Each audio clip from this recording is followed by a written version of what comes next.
More rain, time to paint.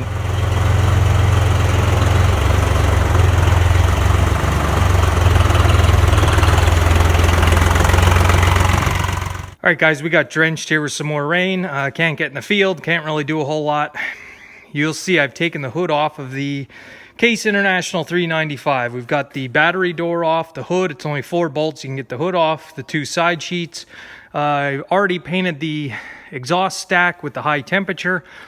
Put a little bit of paint on the roll bar. Not totally finished with it. Getting all the red off and getting it ready to paint. Gonna try to tackle this project here while the weather is gone south. So we got a lot of things going on in the shop today. Over here we have drying the side sheets. They didn't turn out too bad. I only have 1 coat of paint on. I want to get a 2nd coat, and I'm going to put a coat of clear over the top. Not using a paint gun. A couple reasons for that. For one, I lost the little valve for my paint gun. For 2, I don't have any electricity in this shop and or air compressor or anything like that. Over at the other farm, I was set up.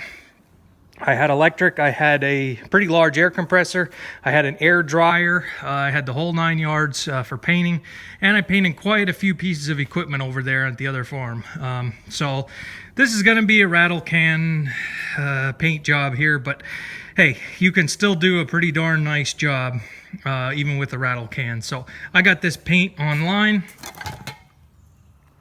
Case IH Red, it's Tallman's. It's a heavy duty, and let me tell you, that stuff that I got online versus the stuff that you can buy at like Tractor Supply, way better paint, much higher quality, goes on a lot thicker, real nice. So just kind of an intro here as I go along. I've been sanding some of the rough spots off, trying to get some of this dirt off of here.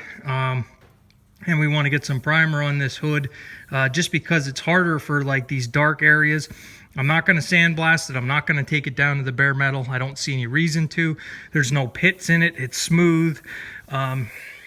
So I know a lot of guys would really want to everything sandblasted and get real fussy over it. But hey, it's not an antique tractor. It's not very old. It's a 1992.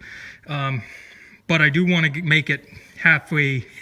I want to make it look halfway decent. So this is how I'm doing it. This is the way I can say it the best. So just trying to get everything taped off here and sanded. A lot more sanding to do here or there. So I'll take you guys along. All right, so this will be a little bit of a rant kind of on my end here. A lot of guys want to know my painting process and how I go about painting. It's not something really... you can see I did this and it turned out half decent, but it's something I don't really want to get into in depth. On some of my videos on the 560 on the updates when they're painting, I don't delete comments very often, even some that the majority of you guys are great. You're here, you comment, they're great comments, offering any type of advice. It's really helped me out.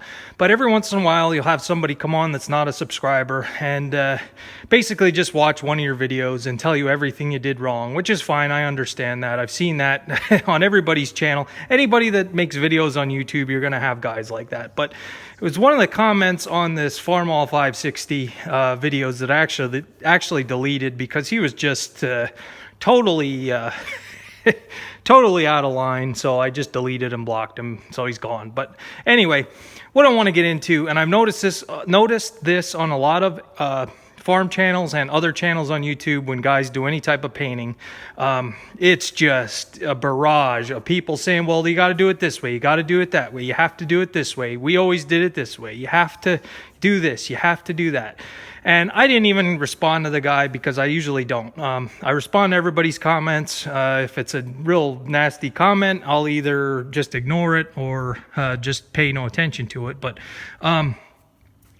so what I wanted to tell this guy that was kind of nasty about the 560 and how I was going about painting it, I basically wanted to say, hey, it's my tractor.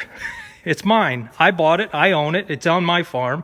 I don't owe the bank or anybody any money for it. I can paint it however I want to paint it. So I could have said something to the effect of, hey, if you want to paint a 560, go out, buy one, pay somebody to haul it home or get it home yourself. Either sandblast it. If you don't have the sandblasting equipment, pay somebody a couple $1,000s to sandblast it. If you aren't set up for the painting equipment, if you don't have all the paint materials on your farm, then pay somebody a couple $1,000s to paint it. And then, yeah, it'll be perfect in the end. This I painted myself, and it didn't cost me a whole lot, and that was kind of the end goal. We don't have a huge budget. We're not going to go sending stuff out to get sandblasted or chromed or any of that kind of stuff, because we're using this equipment to farm with. On a loader tractor especially, loader tractors get very dirty. I was in the salt this winter, in the mud, in the dirt, so it's going to be dirty. It's just how it is. It's going to be dirty. It's going to get used, and the loaders on farms get used pretty often. I am not going to treat this like I'm painting a antique muscle car that they only made 1 out of 100. Yes, I am going, these real bad spots, I am going to sand down. All you do is take a sander or even a wire wheel, get the worst of it off. Any paint that's bubbled, you don't want any paint on it that's bubbled because it can flake off. Get all that off, tear it right down to the bare metal on places like this. Now, places like this is plastic. I am going to take this panel off of here, and I'm just going to wipe it with some cleaning material, get it nice and clean. I want to tape this sticker off because I want to save the original dealer sticker, and we're just going to put a coat of paint right over top of this. It's not going to hurt anything. It's plastic. We aren't going to sand fiberglass. I know there are tons of products out there. I know. I'm familiar with all of the painting products. But with that being said, I'm a farmer and a mechanic. I'm not a body shop or a painter.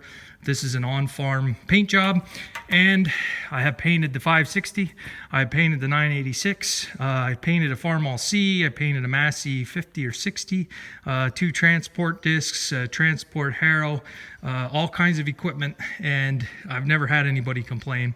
So I'm reluctant to get into how I do my painting process because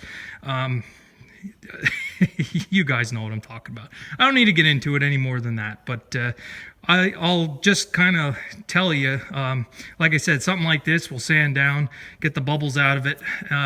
Rust metal primer I use, that stuff is great. It's kind of thick. It fills in some of the worst spots, especially back here on the fenders. Get all the loose paint off, get it primed, and then I usually put 2 coats of paint on. So that's how I do it. I don't have the shop or the fancy equipment to be able to be like a body shop, and that's not the goal. It's not anything I want to get into, and I'm not a professional tractor painter and don't pretend to be. And that's the other thing. I'm not here to brag about my paint job. I'm still not happy with the 560, but it looks all right. It looks half decent. So, all right, just had to stick that in the video there just to let you guys know what I've been dealing with and what other people have been dealing with. It's not just me. There's a lot of experts on painting, and there's more than one way to paint something. And here on a small operation, a small farm, it's more of a hobby, and we're on a budget. So this is how we're going to do it. So if somebody would suggest I sandblast it and use the body putty to get rid of the pits and all that kind of stuff, yes, I know you can do all that kind of stuff, but I'm not going to. So, all right, let's get back into this video. Just to give you a quick preview of what it looks like, you can see there's standing water there again. There's standing water at this end. You can see the water is just flowing. Down here we got a wet spot. I mean, we got a pretty good amount of rain so far, so it's gonna be a while at least till you can get back into these lower fields. So I'm not a fan of mudding in corn either, so we'll see. It's just going to be, it's not just me, it's the whole, pretty well everybody's behind this year, and I'm not going to lose any sleep over it. So just a preview of what's going on today and going to be tomorrow and the next couple days.